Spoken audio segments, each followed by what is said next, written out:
primero agradecerle acá al secretario Murchison y a todo el equipo por esto, la invitación, a muchos colegas y amigos que están dentro de la Secretaría. La verdad y creo que nos debemos esta Secretaría en donde lo que se va a ver justamente es todo lo que es agregarle ese valor que necesitamos hasta llegar, que es el sueño de los supermercados con marcas y un montón de cosas que decimos. Por eso este ciclo se llama Sos Pyme, podés ser parte del supermercado del mundo. Así que vamos a empezar viendo esta especie de secuencia. Lo que vamos a hacer es charlar un poquito, 10, 15 minutos, que cada uno de los especialistas en tendencias, en modelos de negocios, en innovación y estrategia, nos cuente un poco qué ve.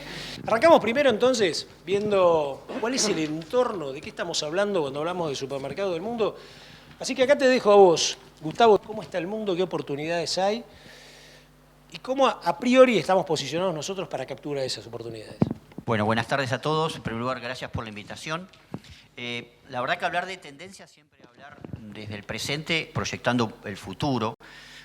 Algo que es interesante porque a uno le da la posibilidad de desplayarse sobre muchas cosas sin muchos cuestionamientos, porque estamos justamente hablando del futuro. En ese sentido, cuando hablamos de tendencias, tenemos que ver al mercado mundial, porque tenemos un sector agroindustrial y alimenticio que tiene una clara vocación en materia de inserción internacional. Y a mi entender es una condición que fija su competitividad. Y hablar de pymes vinculadas con el concepto de supermercado del mundo justamente tiene que hablar de cómo las pymes pueden proyectar su capacidad de crecimiento en relación con su capacidad de exportar más los bienes y los servicios que puedan generar. En ese sentido, cuando uno ve las tendencias internacionales, claramente se encuentra con que hay distintas fuerzas o drivers que configuran este escenario internacional. Vamos a hablar primero de las positivas y vamos luego a hablar de las negativas, porque justamente el escenario internacional es altamente volátil y conflictivo. Estas son las dos grandes condiciones que tiene. Las positivas, ¿qué son? Un fuerte aumento de la demanda porque claramente aumenta la población a nivel mundial. Y los lugares donde aumenta la población a nivel mundial son justamente las regiones del mundo que son importadoras netas de alimentos. Esta es la buena noticia. El mundo no está creciendo en aquellos lugares donde hay más superficie para producir más alimento o más capacidad para industrializarlo, sino está creciendo de manera mucho más fuerte en aquellas regiones del mundo donde tiene menos capacidad para producir sus propios alimentos. Esta es una gran noticia para la Argentina y para la región, porque la región es una de las principales regiones superavitarias en producción de alimentos y de bioenergías a nivel internacional. La segunda buena noticia es que la región, el Mercosur, ampliado si se quiere, pero vamos al concepto básico del Mercosur, Uruguay, Paraguay, Argentina y Brasil, hoy representan cerca del 30% del total de las exportaciones cuando sumamos los productos, las materias primas también. Y esto es una muy buena noticia porque además está proyectado que seamos el 50% en el 2030. Y ser el 50% del comercio mundial de productos primarios y alimenticios es muy significativo, porque hasta el momento el mundo tenía una gran característica. Había cientos de países que proveían alimentos y había muy pocos países que importaban alimentos. Por lo tanto, los países que importan alimentos son los que fijan las reglas. Ahora, a partir de esta proyección, vamos a empezar a ver cómo de a poco los países exportadores van a empezar a tener una posición geopolítica distinta. Y es la primera vez que empezamos a hablar de la geopolítica en su relación con la producción y la comercialización de alimentos. Va a depender de la capacidad de nuestra región para ejercer esa posición geopolítica a nivel mundial y para tratar de establecer determinadas reglas de juego en favor de las formas de producción, de los sistemas de producción, de servicio, de certificación y de acceso a mercado que podamos tener como región. ¿Cuáles son las cuestiones negativas en este contexto? En estas cuestiones negativas en este contexto tenemos por un lado la mala noticia cotidiana. Vivimos en un mundo altamente proteccionista, en donde la mayoría de esos países lo único que quiere es importar materias primas para procesarlas en el destino.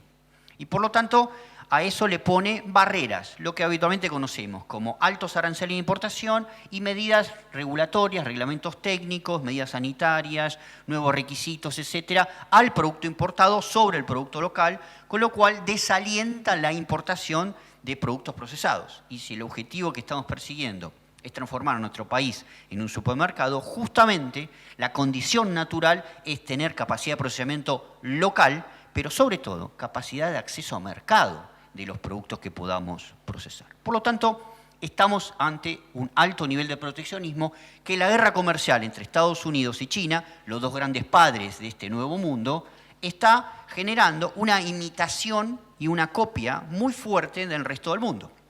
Si estos dos países que lideran hoy a nivel mundial tienen la tendencia natural a pelearse entre sí y ponerse barreras bilateralmente, al resto de los seres de los países en el planeta le da la posibilidad de tomarse más atribuciones para cerrar sus fronteras. Y esto es lo que estamos viendo, y cuando uno ve los estudios del G20, por ejemplo, ve que en todos los años hay una multiplicación de barreras, sobre todo no arancelarias al comercio, particularmente de los países líderes a nivel mundial. El otro aspecto para esta introducción de tendencias tiene que ver con que la forma en la cual producimos alimentos hasta el momento no tiene sentido en el futuro. El futuro claramente implica que hay un riesgo de inseguridad alimentaria y que por lo tanto los países de la región tenemos una oportunidad de abastecimiento. Para el mundo es un problema, para nosotros es una oportunidad. Para el mundo es un problema desde el punto de vista que necesita alimentarse y no sabe cómo. Para la Argentina y la región es una oportunidad para generar bienestar en nuestras sociedades. No solamente en las pymes, sino en toda la sociedad argentina, poder generar el bienestar económico y social necesario con esta capacidad de inserción inteligente en este escenario internacional. Ahora bien, las formas de producción que tenemos hoy no son necesariamente compatibles con las expectativas de los escenarios futuros. La seguridad alimentaria no es la única variable a tener en cuenta, sino que surge otra variable: cómo producimos los alimentos. Y el cómo producimos, que siempre estaba orientado a una variable de rentabilidad económica per se, hoy la rentabilidad económica sigue siendo condición, pero no la única condición para producir alimentos. Ahora hay que agregarle otros aspectos de la rentabilidad, que es la sustentabilidad ambiental, la social y la sanitaria. Ese triángulo virtuoso entre inocuidad de alimentos, cuestiones ambientales, certificaciones ambientales, procesos, prácticas, etcétera, y el tema de la responsabilidad social junto con todas las prácticas laborales vinculadas con la forma de producir alimentos, se transforman en la nueva condición de producción. ¿Por qué? Porque el mundo, si bien necesita alimentos, cada día necesita alimentos bajo determinadas calidades. Antes teníamos un problema, un ejemplo muy claro. Argentina exportaba carne vacuna. ¿Cuál era el gran problema? La fiebre aftosa. Controlar o eliminar la fiebre aftosa era la condición sine qua non para acceder a mercados. Hoy la fiebre aftosa ha dejado de ser una prioridad, no solamente porque a nivel local y o regional tenemos una capacidad de control, sino también porque a nivel mundial ha pasado a un plano secundario. Y hoy es mucho más importante nuestra capacidad de controlar determinados contaminantes en materia de inocuidad o nuestra capacidad para certificar huella de carbono, huella hídrica y prácticas laborales en los procesos de elaboración o cumplir, y este es el último aspecto que vinculado con la tendencia, algo muy relevante, que no solamente cambia la forma de producción, sino cambia el actor como contraparte que habitualmente teníamos para discutir la forma de producción. Hasta el día de la fecha, y desde la década del 50, el actor básico para discutir cómo producir y cómo abrir mercados eran los estados, eran las relaciones gubernamentales. Uno venía acá a Paseo Colón y le pedía a las autoridades, o iba a Paseo Colón y Belgrano al SENASA y le pedía a las autoridades que hicieran negociaciones sanitarias y fitosanitarias para abrir mercados.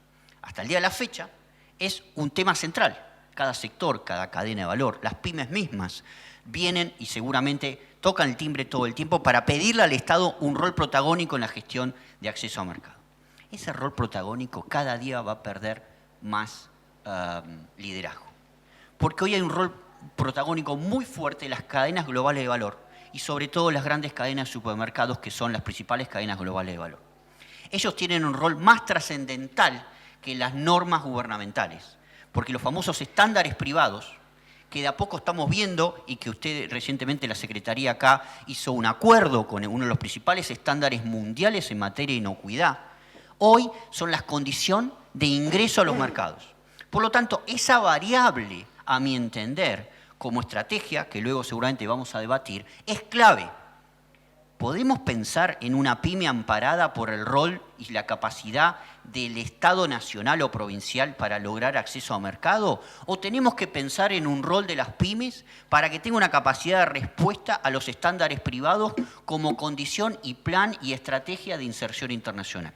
Me parece que hay algunos desafíos que tenemos que afrontar y que tenemos que evaluar en conjunto para ver cuál es el mejor mecanismo. Hay entusiasmo, estamos con los motores calientes. Vamos con innovación. Viene bárbaro, porque acá hay un terreno enorme para que te luzcas, porque hablamos de pymes, hablamos de culturas, la innovación es cultura. ¿Qué ven ustedes en el INTI? ¿Cómo lo ven? ¿Cómo ven las pymes? Y también qué oportunidades tenemos, ¿no?, cuando ustedes investigan en esto. Mira, ¿cómo vemos las pymes? En realidad tenemos que preguntarnos cuáles, ¿no? Porque uno cuando recorre el país y ocurre alguno de los hechos que estamos hablando ahora, porque llueve, porque sube el dólar o por lo que fuere, la mitad del país se pone contento con una noticia, la otra mitad con la misma noticia no se pone tan contentos. Y esto en realidad es un hecho porque las cosas no son buenas o malas, son. Entonces depende cuál es el impacto que eso tiene en tu negocio. Las pymes específicamente, las que tienen que ver con la parte de alimentos, tienen oportunidades, llegar a mercados externos con los productos nuestros, sustituir importaciones y generar nuevos nichos de oportunidad.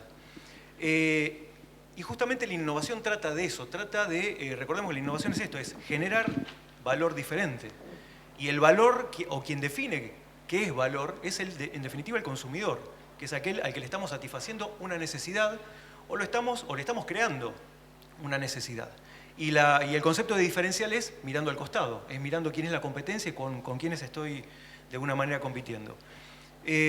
Nosotros en lo que tiene que ver con las pymes notamos varios, o sea, la verdad que hablar de pymes es como hablar de humanidad, ¿no? Todos son muy distintos, cada uno está en distintos niveles de maduración, algunos están creciendo, otros están en etapa de maduración, muchos están aferrados, como dice el dicho, que la primera generación funda la empresa, la segunda la hace crecer, la tercera la funde, pero no porque los nietos son tontos, sino porque ocurre esto, o sea, uno termina replicando conductas. Y hoy en día, con los cambios cada vez más acelerados, donde la toma de decisión ya no es de una zona o de una región, sino que a nivel mundial, esto podemos estar de acuerdo o no, pero hoy la gente son influencers de los gobiernos y de los tomadores de decisiones y de las empresas. Y hay que escucharlos y existen y sí. Y de hecho, hay una empresa que es una empresa chilena, The Not Company, no sé si la escucharon nombrar, si no, googleenla, es un muy lindo caso. The Not Company se llama Not Company porque lo que hace es no alimentos, o sea, los no alimentos tradicionales tienen la no mayonesa y así varios alimentos. ¿Por qué? Porque la mayonesa tiene huevo. Y ellos dijeron, voy a hacer un producto que sea un aderezo, que tenga el mismo sabor a la mayonesa, pero que no sea mayonesa. Y en esa empresa hay uno solo de los tres que sabe algo de alimentos, el otro es astrónomo y el otro es informático. Entonces, ¿qué empezaron a usar?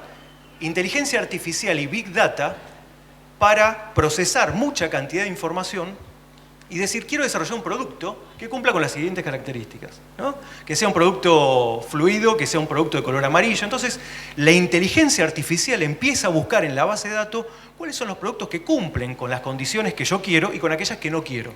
Le establezco que el sodio sea en tal nivel, que la grasa sea en tal. Y la misma inteligencia artificial te dice, bueno, mezcla esto, te tira la receta. Y ahí van saliendo los no productos. Y hay un segmento de gente que está dispuesto a probar, a comprar eso y a incorporarlo en las dietas. Entonces, a ver, la innovación tiene que ver con eso, tiene que ver con una metodología, una forma de pensar, de encontrar oportunidades en las empresas, de desarrollar desde el valor, como comentabas un ratito, el valor al poroto de soja convertido en un pegamento o al tegumento de maní, que es la pielcita del maní, esa rojita, ¿no? Cuando uno consume el maní, en agregarle valor como colorante. en suero de la leche, digo, en varios productos, encontrarle valor agregado, esa es una posibilidad. Otra innovación tiene que ver hacia los procesos, hacia adentro, en cómo poder producir de forma más eficiente, de forma más inteligente, de forma que impacte menos al ambiente, que es en definitiva, hay un grupo de consumidores que miran eso. Otro tipo de innovación tiene que ver con lo que es el servicio o el modelo de negocios, cómo lo ofrecemos, cómo aprovechamos la plataforma, cómo podemos hoy comercializar. Está Uber, que tanto hemos criticado, no nosotros, ¿no? Pero como sociedad, está el Uber Eats, ¿no? El Uber Eats, que se dedica a alimentos, transporta alimentos, que son los muchachos que ahora te llevan la comida, está bajo la plataforma Uber. Y hoy la comercialización, de hecho, que no empezó hace poco, pero viene desarrollándose cada vez más a través de Internet, la compra a través de plataformas de Internet, está cambiando la lógica de la manera de comercializar. O sea, hoy un productor del alimento que ustedes quieran del norte del país tranquilamente puede llegar a un consumidor de la otra punta, compitiendo donde antes no podía competir, en regiones donde tenía que estar necesariamente cercano en la geografía para poder acceder a ese consumidor. Y hoy, haciendo un buen manejo de redes, puede dar a conocer un producto, puede comercializarlo, puede saltarse varios eslabones en la cadena de producción. Y algo no menor, puede conocer al cliente. Hoy las grandes empresas no me conocen a mí, las grandes que nombramos recién, quién soy yo y cuánto consumo de un producto. Pero a través de las plataformas de Internet hoy sabemos quién es el consumidor, cada cuánto compra, podemos desde llegar con productos vinculados, asociados, y eso es inteligencia artificial, eso es lo que es la economía del conocimiento, esto que es la revolución industrial 4.0, que está ocurriendo. Y esto es como, me acuerdo, yo siempre cito a los, por mi bajo coeficiente intelectual, cito a los tres chiflados, ¿no? Pido disculpas acá a los académicos. Los tres chiflados, me acuerdo que en un momento estaban todos formados en el servicio militar, cuando estaban brindando el servicio, y se ve que se acercaba una guerra y el general le dice, bueno, pónganse en fila todos, estaban los tres chiflados y algunos más, los voluntarios para ir a la guerra den un paso al frente, todos los demás dieron un paso atrás, ellos se quedaron ahí, ¿no? Obviamente los mandaron a ellos a la guerra, pero fíjense que ellos tomaron una decisión, los tres chiflados, que fue no moverse. Una decisión que tenemos que tener en cuenta para las pymes es que no hacer nada también es una decisión. Y es una decisión tremendamente importante porque tu suerte va a depender de lo que hagan los otros. O sea, sos igual de responsable por inacción. Lo que tiene que ver con la estrategia es todos los días tomamos decisiones por hacer y por no hacer, por decir y por no decir. Tomamos esa serie de 4 decisiones. Y es una responsabilidad grande. Y en el mundo que está evolucionando, si nosotros no hacemos algo que nosotros denominamos vigilancia tecnológica, ¿qué es lo que está pasando? Tenemos que obligarnos a ver el mundo, porque ese futuro nos va a llegar cada vez más rápido. Y es importante, y volviendo al tema de la innovación se puede dar en distintos niveles. A veces es agregando un poquito de valor a un producto, y eso es suficiente para una empresa. Por ejemplo, un snack de maíz, que desarrollamos ahí con Inti también. Es agregarle valor y le permite, porque en definitiva la ecuación de una pyme, más allá de si quiero crecer, si me gusta lo que hago, si tengo un fin social o un impacto que quiero lograr en el planeta, tiene una ecuación que tiene que atender, que es una ecuación económica.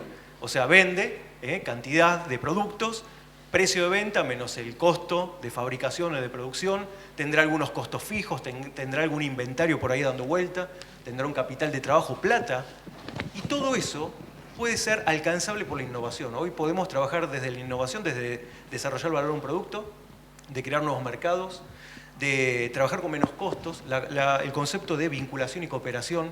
Hoy pensar que una pyme puede hacer todo esto solo, la verdad que le acota el potencial de crecimiento. Hoy la cooperación es la respuesta a muchas de las pymes. Por eso esto de agruparse ya sea en cámaras, en federaciones, en grupos de innovación abierta, bueno, sé que Manuel lo hace con la Escuela de Negocios. Lo que podemos hacer nosotros es colaborar, entender qué es lo que queremos lograr, ofrecerle a las pymes cuál es ese futuro que viene.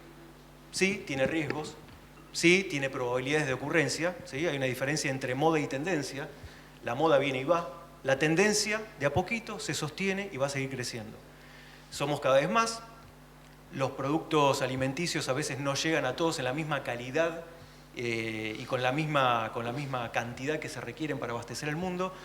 Y eso obliga a todos a reflexionar cuáles son las oportunidades. Acá tenemos que cambiar la cabeza, es esto, pensar qué oportunidades se están generando en el mundo y cómo yo, desde mi país, desde mi región, desde mi zona, desde mi empresa, puedo dar respuestas a esas oportunidades. Yo en un momento te pregunté si el famoso tema de saltearte alguna ola, ¿no? Siguiendo un poco al famoso Alvin Toffler, cuando decía, bueno, saltarte una ola hacia adelante. Y acá te pregunto, ¿cómo juega si tuviéramos que saltear para ganar tiempo alguna ola que por ahí ya está o puede pasar? ¿Cómo juega la cultura social, la cultura de las pymes? Algo que se habló acá, ¿no? Porque, por ejemplo, vos tenés gente que agarra un fierro y le rompe un tipo al auto porque tiene un Uber, ¿entendés? O tiene bronca porque Rappi o Globo, cualquiera de estas, da trabajo, pero no, este no es el trabajo, el tipo tendría que tener 13 meses de aguinaldo, ¿no? Entonces, como que hay una cultura muy atada, sobre todo en la Argentina, ¿no? A toda una estructura de los años 50, y hoy vos te encontrás con que todo esto que es innovación y ir hacia adelante es contracultural. ¿Se entiende? O sea, ¿cuánto la Argentina en lo cultural como sociedad, en lo cultural, en esa sociedad que también refleja las pymes que tenemos, está adaptada a esa innovación? Una cosa es decir quiero innovar y otra cosa es adaptarte a una innovación disruptiva como puede ser todas estas cosas. Mira, en primer lugar, para hacer un cambio tenemos que tener en cuenta 3 aspectos, que son como esos 3 círculos cuando uno iba a la escuela primaria con la intersección. Es saber, querer y poder, las 3 cosas. Porque si nos falta uno de los 3, el cambio no se da.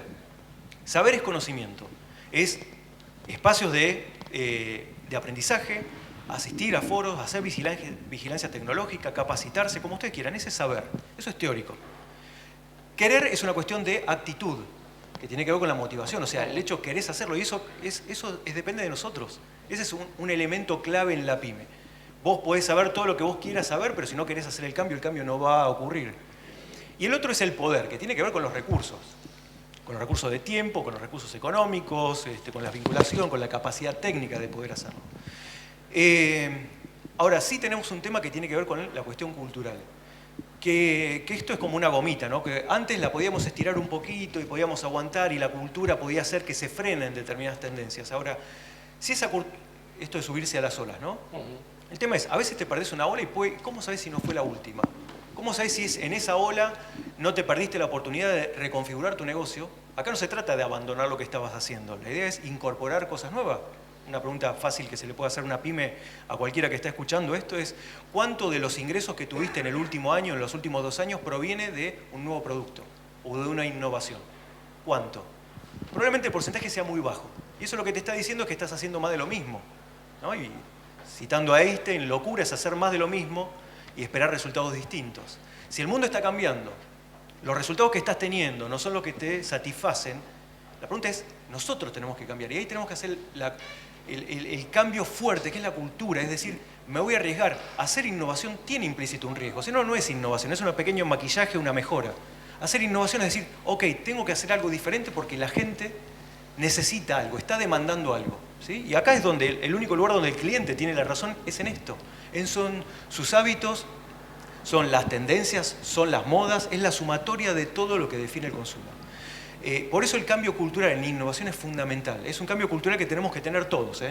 Las pymes, los gobiernos, los institutos. Fíjate que yo te estoy hablando hoy del INTI y estamos haciendo un cambio cultural muy fuerte. De hecho, el 1 de enero de este año hicimos un cambio de estructura directamente, porque ocurría que en el instituto, donde desde el punto de vista técnico somos muy buenos, o sea, tenemos muy buenos técnicos, teníamos que readaptarnos a atender la demanda de la industria con un mercado, con crecimiento exponencial, con nuevas tecnologías, que si todavía nos llevábamos a los tiempos de investigación, técnico, donde nos preocupamos mucho por hacer el desarrollo perfecto de un producto, nos perdíamos la oportunidad. Entonces hubo un cambio fuerte de estructura, donde con esa estructura, con esos sistemas nuevos, tuvimos que cambiar esa cultura, enfocarnos más en el cliente. Y nosotros siempre lo que tenemos que pensar cuando hablamos de innovación, que básicamente que es la primera parte de la definición, es la creación de valor. Y el valor va a estar dado por el cliente, por quien tenemos del otro lado. Y eso obviamente hace que con mundo cambiante, tecnologías, nuevos modelos de negocios, tendencias, incertidumbres, ¿Cómo podemos adaptarnos? ¿Cómo podemos, fíjate que acá tenés de alguna manera ordenándonos o sentándonos de forma distinta, tenés cuáles son las tendencias que van a ocurrir, la estrategia, dónde estoy y dónde quiero ir sabiendo esto que va a ocurrir. El modelo de negocios tiene que ver con el cómo voy a implementar la estrategia, porque lo puedo hacer con distintos cómo. Y yo estoy en la parte de innovación, o sea, ¿qué tengo que hacer en mi proceso, en mi producto, para desarrollar y alcanzar esto? Y este ejercicio que estamos haciendo nosotros es el que tiene que hacer la pyme, pero tiene que tener realmente la convicción que acá hay un cambio cultural. Nos tenemos que adaptar todo. Las leyes, las pymes, los sindicatos, los empleados, las academias, también sabiendo que el mundo en el que estamos preparando nosotros a los alumnos no va a existir. Cuando entra en primer año, todo lo que le estoy enseñando va a salir en cuarto, quinto, en séptimo, de acuerdo a las ingenierías que hagan, con un mundo totalmente distinto. Las habilidades, como comentaba recién, las habilidades blandas son fundamentales. Porque hoy el conocimiento técnico está. Hoy cualquiera de nosotros puede ingresar y ¿cómo puedo hacer para? Pongan en Google y lo que ustedes quieran. Y van a tener todo el conocimiento, la receta, ese es el saber. Ahora, el querer y el poder pasa por otro lado. ¿Qué es lo que hay que desarrollar? Con habilidades blandas, con habilidades de gestión, con flexibilidad. Y fundamentalmente teniendo esto que estamos hablando acá, compartiendo, ¿no? Mirando a futuro, para no hacer locuras, con los pies en la tierra, a partir de la estrategia, y armando el mejor modelo posible. Manuel, vamos con modelo de negocios y mucho con esto de que vos hablabas, que me pareció piola, que era el tema de palancas, el modelo palancas, y la otra también muy buena, que es el Piper. Sí. Mira qué bueno. Déjame que en lugar de hablarte conceptualmente sobre esto, utilice un caso. Voy a usar el caso para explicar lo de la perdurabilidad. Un caso que está en el libro Diferencial o Muerte, que lo que recoge es modelo conceptual y casos concretos. Hay una empresa que conocí hace unos cuantos años en un programa que estábamos haciendo en Tucumán. Esta era una empresa santiagueña, de lavanda, una empresa productora de miel, que se llama Copsol.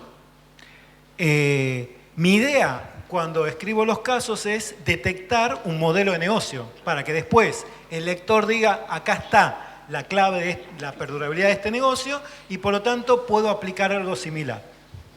Hice una entrevista con el director de esa empresa, conversé durante una hora y media y me fui con el caso teóricamente terminado y dije, lo voy a escribir.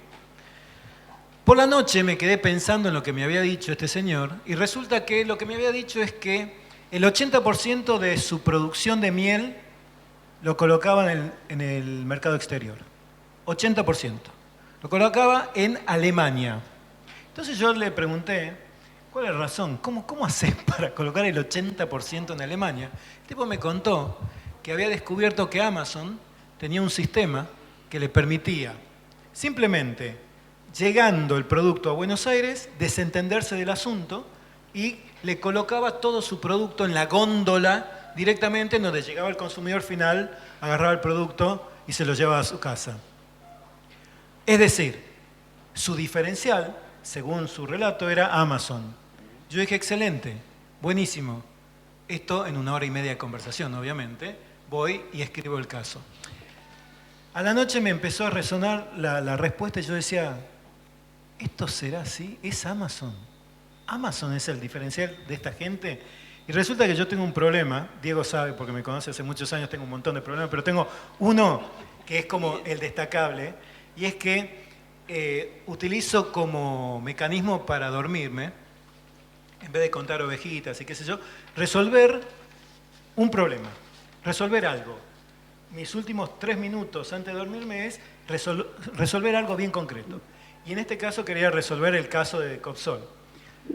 Y entonces no lo pude resolver, a la mañana siguiente lo llamo al amigo y le digo, che, esto no me cierra, porque en realidad Amazon está a un clic de cualquier productor de miel. ¿Qué diferencial es ese? Si cualquiera puede hacer lo mismo, puede entrar a la página, hacer clic, ver que Amazon ni siquiera tenés que llamar por teléfono, poner producto en tal país, listo, se terminó la historia. No, me dice, sí, eso es cierto. Digo, no, contame alguna cosa que tengas vos. Y entonces me di cuenta que yo había formulado mal la pregunta.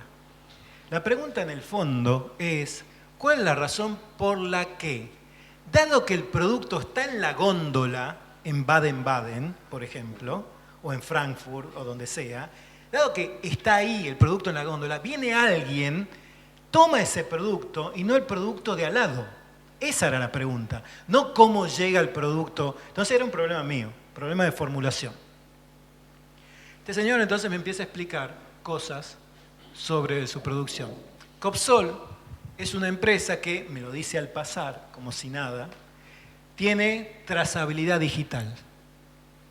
¿Qué quiere decir que tiene trazabilidad digital? Quiere decir que, por ejemplo, cualquier consumidor puede verificar que todos sus panales están a mínimo 5 kilómetros de cualquier campo de explotación intensiva.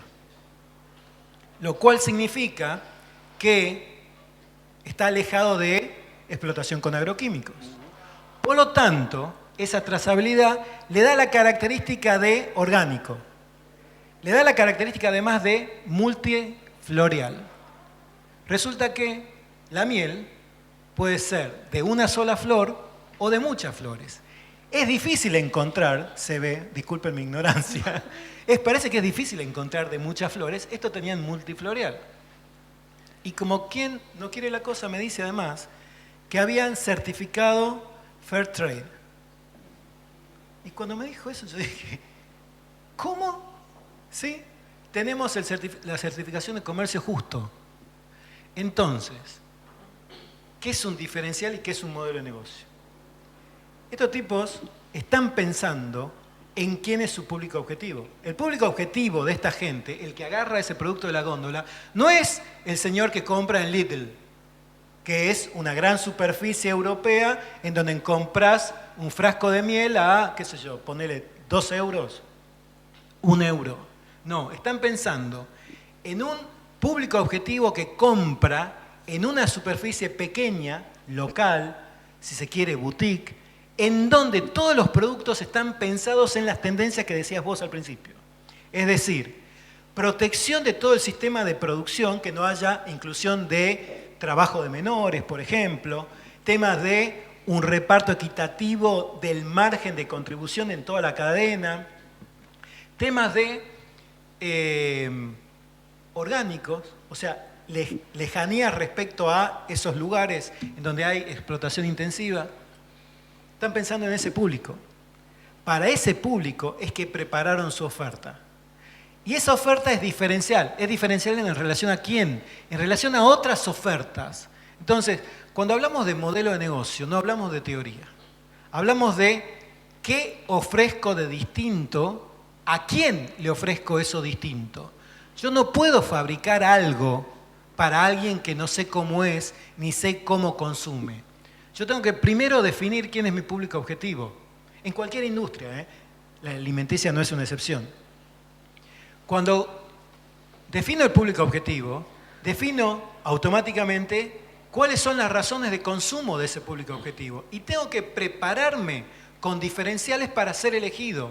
Ya está, eso es un modelo de negocio. Ahora, ¿qué es lo que va a pasar dentro de 1 año, 2 años, 3 años? Cuando mi modelo de negocio sea exitoso, cuando todo el mundo se dé cuenta que la clave está en tener la certificación comercio justo, ¿qué va a pasar? Todo el mundo lo va a sacar. O sea, todos van a ir a buscar la certificación comercio justo. Por lo tanto, va a dejar de ser un ¿qué? Un diferencial. Los diferenciales tienen fecha de vencimiento. Y por lo tanto, cuando deje de ser un diferencial, ya no me van a elegir por esto. Por lo tanto, mi problema no es un problema coyuntural, no es un problema de un momento de modelo de negocio. El modelo de negocio se tiene que estar construyendo todo el tiempo. Copsol lo que está haciendo ahora es reinventándose a esta invención que tuvieron, de enorme creatividad, de enorme innovación. O sea, poder ver en función de las necesidades de ese público objetivo. Entonces, acá hay 3 variables que son determinantes para la perdurabilidad, que es pensar en términos del quién, pensar en términos del qué, y nunca menor pensar en términos del cuánto. Porque además todo esto tiene que ser rentable, como si fuera poco. O sea, todo esto, además de la dificultad que tiene de crear diferenciales, etcétera, tiene que tener un retorno de la inversión. O sea, y ese retorno de la inversión tiene que ser igual o mayor al costo de oportunidad. ¿Qué quiere decir eso? Que yo tengo que poder reinvertir mis beneficios en la construcción de nuevos diferenciales. Eso es la base del modelo de negocio de perdurabilidad.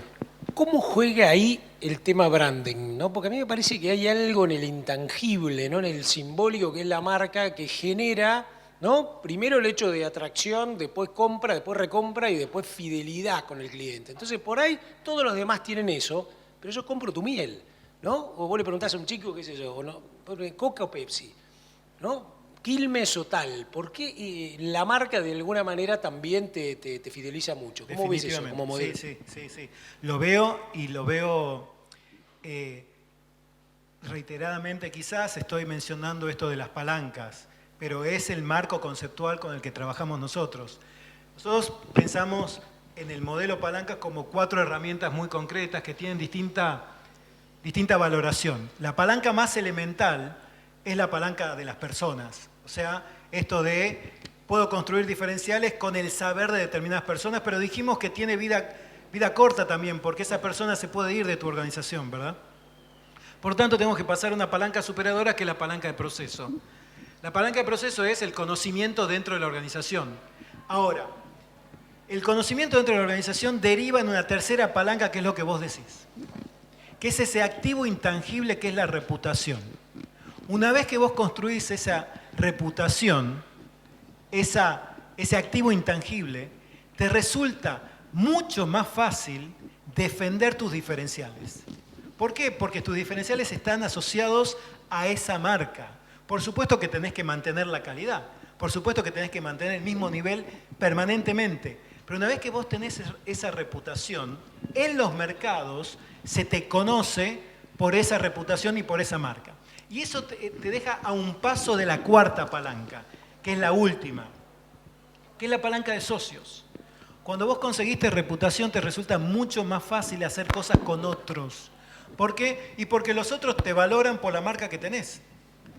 Déjame que cuente una cosa que no tiene que ver con este sector, pero yo en el año 2007 fui convocado por River para hacer un libro que era sobre la gestión de River. No sobre el fútbol. Me convocó Donofrio. Me dijo, hagamos una investigación de qué hicimos en River para haber logrado esto que logramos, que era pasar de donde estábamos, me incluyo, hasta donde estamos ahora. Hicimos ese libro. Ese libro, asociado a la marca River, nos dio la posibilidad, eso se llama palanca de socios, de ingresar a una cantidad de gente que no tenía ni idea de la existencia de Materia BIS, por ejemplo. O sea, la reputación a vos te permite asociarte con otra organización que tiene mayor tamaño o menor tamaño, no importa el tamaño, pero que tiene otras características, que tiene otro público objetivo, que tiene otro lector objetivo y te permite potenciar. Entonces, esta graduación de palanca, de ir de la menor hasta la mayor, va hacia el lado de la perdurabilidad. Yo estoy convencido que la construcción del intangible, esto que vos me estás preguntando, es básico. Y lamentablemente, vos le preguntás a una pyme hoy cuánto destina de su presupuesto para construcción de intangible, y te va a decir que 0. En ninguna cuenta de resultado de una pyme hay viste que hay el estado de resultado que dice gasto de personal, pago de impuestos, pago de transporte, ¿no? Intangible, reputación, 0. Bueno, por ahí lo tenés en marketing, en el rubro, ¿no? Evento, que sea un Quilmes, un Coca, ¿viste? Que son tipos que decís, mirá esto, ¿cómo venden? Son tipos que están constantemente en la cabeza de la gente, Por eso ¿no? te digo, Lo que más invierte. pero te digo en las pymes. Ah. O sea, digamos, la alusión es a una pyme. Por supuesto, no, las grandes empresas lo tienen clarísimo. La construcción de la reputación es un must, o sea, es un deber, una necesidad. En cambio, en una pyme es todo mucho más voluntarioso, más voluntarista, si se quiere, y es una de las palancas más importantes para la perdurabilidad. Vamos con estrategia competitiva, que es tu parte. Bueno, está de Lo alguna bueno que manera... tenés vos es que tenés mucho ya hablado, ¿no? No, a ver, un poco lo que pasa en las pymes cuando llegás a la pyme, en general por una cuestión, digamos, de escala y de capacidad, digamos, para competir con, que es un tema central y que por ahí tampoco lo pudimos profundizar, digamos, bueno, en este formato, pero digo, analizar a la competencia me parece que es clave, digamos, en este proceso estratégico. Y en general lo que uno se encuentra con la pyme es esta necesidad permanentemente de diferenciar, digamos, hay como una necesidad loca de poder hacer algo distinto, de poder hacer algo que me ponga en un lugar diferencial, porque muchas veces por ahí con una estrategia más de escala o de costos me es difícil competir por la propia lógica en general que tiene una pyme, ¿no? Entonces hay como una, como digo recién, hay una necesidad loca de poder inventar lo no inventado, poder darle una diferenciación que me permita, digamos, penetrar en el mercado y en el mejor de los casos ser perdurable por un determinado tiempo en el mercado. Y en general lo que termina pasando es esto, ¿no? Que somos nosotros los que creemos que a partir de nuestra creatividad y nuestra capacidad vamos a generar un diferencial o algo distintivo que me va a hacer exitoso, me va a hacer ser exitoso en el mercado. Y en realidad volvemos a lo mismo, digo, ¿no? Me parece que el punto central está en esto de cambiar este paradigma y entender que lo diferencial va a estar tremendamente ligado a cuál es la necesidad que tiene ese cliente y cuánto está dispuesto a pagar en ese cliente, ¿no? Porque asociado a esta estrategia de diferenciación está el concepto muchas veces mal aplicado del agregado de valor, ¿no? El valor agregado. Entonces digo, ¿qué es el valor agregado? Bueno, el valor agregado es el diferencial, es el excedente de consumidor que está dispuesto a pagar a alguien por una propuesta de valor que obviamente no satisface exclusivamente el producto, sino que a partir de ese producto están asociadas una serie de intangibles, que es lo que hace que el consumidor sienta que está pagando algo más barato porque no está pagando exclusivamente por el sachet de leche, por el queso o por el salamín, sino que lo que está haciendo es pagando por algo más, ¿no? Y en esto hay intangibles que no están, en general los intangibles no están directamente asociados al producto. Y me parece que ese es un diferencial muy grande desde lo conceptual para la pyme, porque piensa permanentemente en el producto. Y en realidad lo que debiera hacer es pensar en una propuesta de valor, porque la propuesta de valor tiene incluido elementos, muchas veces estos intangibles, que no están directamente ligados al producto. Ejemplo, cuando uno hoy va a tomar un café a una cafetería muy conocida, cuando uno va a tomar un café sale 20%, 30% más barato. Cuando uno va a Starbucks, y en realidad, ¿qué vas a hacer? ¿Vas a tomar un café porque el café es mucho mejor que cualquier otra cafetería? No, en realidad hay una propuesta de valor que va mucho más allá del producto en sí, que es el café. De hecho, hoy Starbucks, por ejemplo, como algo innovador, tiene una política, está aplicando una política de género.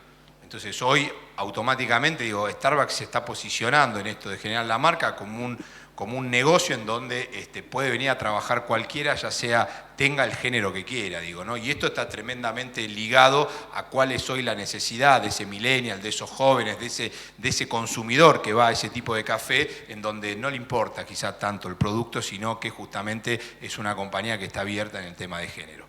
En el caso de los productos por ahí alimenticios más locales, está asociado, por ejemplo, el tema de los salamines o el tema de los regionales, están asociados muchas veces a la cultura, a la tradición, al espacio, a lo territorial, al flavor, digamos, de donde se produce, y muchas veces esa empresa pyme lo único que hace es vender el producto y no lo asocia, digamos, a todos esos intangibles que están sosteniendo y que de alguna manera son la clave diferencial de su negocio. Porque si vos vas a vender cualquier salamín, vas a competir con un montón, digamos, de otros salamines. Ahora, si vos le podés agregar algún diferencial que esté sostenido en el proceso, en la forma de hacerlo, en quién lo hizo, en la historia, etcétera, etcétera, le vas a dar una identidad propia y automáticamente ahí es donde aparece la posibilidad de la marca. Ahí es donde a vos te van a reconocer a través de la marca porque tenés un montón de atributos que, insisto, no están sostenidos exclusivamente en el producto.